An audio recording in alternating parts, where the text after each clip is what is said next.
And opinions expressed by the guests and contributors on Conklin and Company are not necessarily those of 13 ABC. Now, Conklin and Company continues with Take 3, commentary and analysis from our panel of political contributors. Welcome back, everyone. Take 3 now with Tom Troy of the Toledo Blade and Skylar Meadows back as well, a talk show host on The Juice. Greetings and salutations to both of you. Let's start with the story that made national news this past week. Not necessarily of a political nature, but that's a hole. Yeah. One of the biggest sinkholes you will ever see. And fortunately, the woman who drove, happened to be driving by at the time, is fine. Yeah. Skylar, you mentioned principal of Glendale Fieldbach School, yeah, Mrs. Knox is her name, I believe. Yeah, so. And just incredible. And it all comes down, we kept hearing for years about the antiquated sewer system, the water system, but amazing to see the size of that and that nobody was seriously hurt. Tom, go ahead. Right, that is the lucky part of it, as Mike Bell said. You know, this hole didn't just open up a hole in the street, it opened up a new issue for the mayor's race, which is the infrastructure. It's been kind of a sleeper. It was kind of an issue 4 years ago, and in fact it had to do with water lines, and there was a question of whether Mike Bell was too silent on the antiquated water lines. You remember there was a house burned down and the water lines were only 4 inches. You know, should he have been more vocal as the fire chief? Now we have 4 years later, he's been the mayor. Has he done enough about the infrastructure? And the argument you'll get from the administrator or the administration is he's the one that bit the bullet, raised the rates for the water system to start spending money on a water system that's failing. So it'll be interesting to see how it changes. It adds a new dimension to this whole issue of infrastructure, water rate fees that the candidates have been bringing Well, he did. He said we're going to have to fix this. We're going to have to pay for it. So I mean, he did make the move. You know, unfortunately, things like this do happen. Skylar? And this is not the first sinkhole, right? I think the second sinkhole. This one by far is ginormous. This is ridiculous, right? This is global, right? It's gotten global, you know, press attention, and we are glad that the person in the vehicle was okay and also that no one else was hurt. But it brings about a serious point. I mean, now we change the way the mayor's campaign will be seen. You know, we've been talking about credit scores, and we'll get to that in a moment, I'm sure, and some other things. But what are you going to do about the infrastructure? And we need a serious discussion with the people about, is it enough to raise water rates? What has to happen? Because we can't keep having this dangerous situation occur. Okay, we'll see what happens. Improvements continue to be made. It's a long fix. It's going to take years before everything is brought up to par with perhaps where they need to be to have a modern system in place. But you brought up the credit score. Not going away, the story, Tom, in your estimation? Well, it's now part of the story about Anita Lopez because she was the one who came through with the most damage. You know, there's 4 front-running candidates. She's the one woman. She's the one with children living at home. She had the lowest credit score of the 4, and I think she showed a record of a lot of late fees and high credit, you know, that she owes.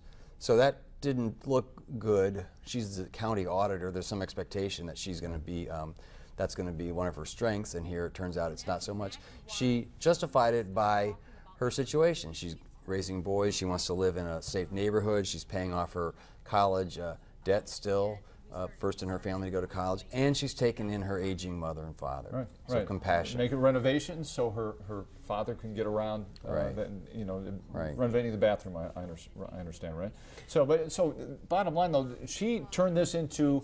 She went from defense to offense, if you will, saying that the people who have the higher credit scores, Skylar, have been running the city for a number of years, and this is the position we're in. And your response to what she did? Well, that's what she needs to do as a candidate, turn it into offense, number one. Number two, you know, the person that brought it up initially was a man who's retired and now is a city council member. So I expect that his credit's in order. Counts. Right. I expect that the mayor's credit's in order. He's double dipping as well. I expect that people who don't have situations and may have never encountered a divorce or anything like that in contemporary time, I'm not talking about 20 years ago, 30, that they may not have these challenges. But we have to think about, is this relevant? Because this is not the first time it's come up. It's also come up in terms of credit score way back in the day when Ford versus Kest. So my thing is, does a 3-digit empirical number tell me as a citizen Joe or Joe at a voter, whether or not you can run the city or the county. That's the question. The citizens, right. That's the question. So when they bring this up, when they bring this up, so how will it play with voters? How will it play with the economy is the issue. So if the economy is the issue, do I care about your credit score? Mine's probably tanked. I'm saying Skylar Meadows. Let me not talk about the men folk here, but I'm saying, I've encountered some things in my life. So are you going to hold that against me? No. So that's why I'm saying, really, it's a non-issue. Okay, really. and everybody has their perspective on it. Well, it's a little bit of an issue because she said her compassion is the reason that that she's got this high credit score, her compassion for her parents. And so it raises the question, is your compassion what's going to drive your decisions as mayor? We want compassion. We also want hard-headed leadership. And you'll hear from Mike Bell. That's kind of his take on his record. Hard-headed leadership, common sense, made the tough decisions. Would she have made those tough decisions? I think that's where you're going to see it get brought into the race as an issue. And he fired directly back.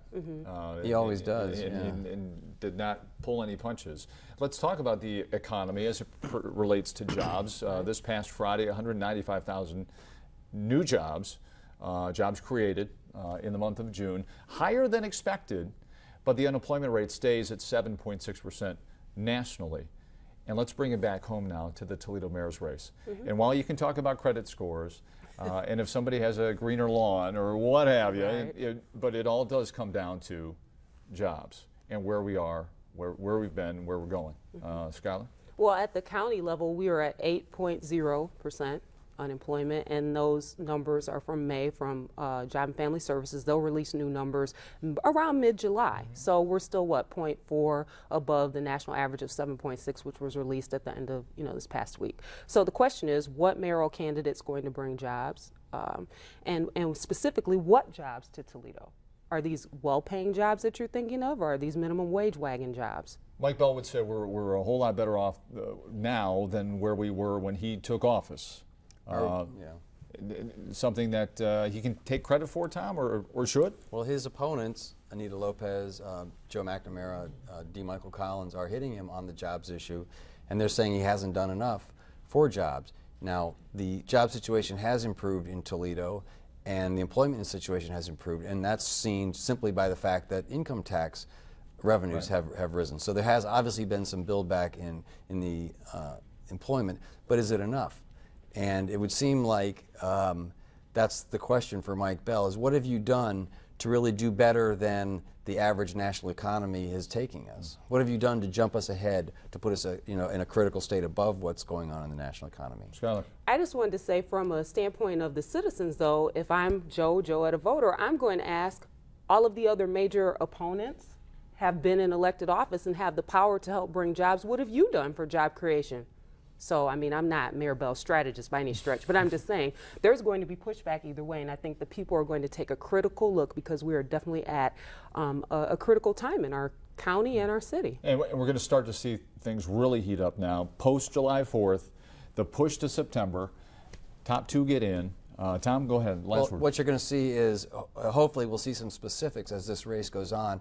What specifically are progressives like Joe McNamara and Democrat Anita Lopez proposing to do about jobs? You've seen Mike Bell is a little more of a laissez-faire guy, saying let business do the business, let me run the city. They're talking about creating jobs and building jobs. What specifically are they going to do? What resources of the city are they going to put to the task of creating jobs? It'll be fascinating going forward. Saw a big sign for Alan Cox too this past week, so he's getting his name out there too. Yes, he is. All right.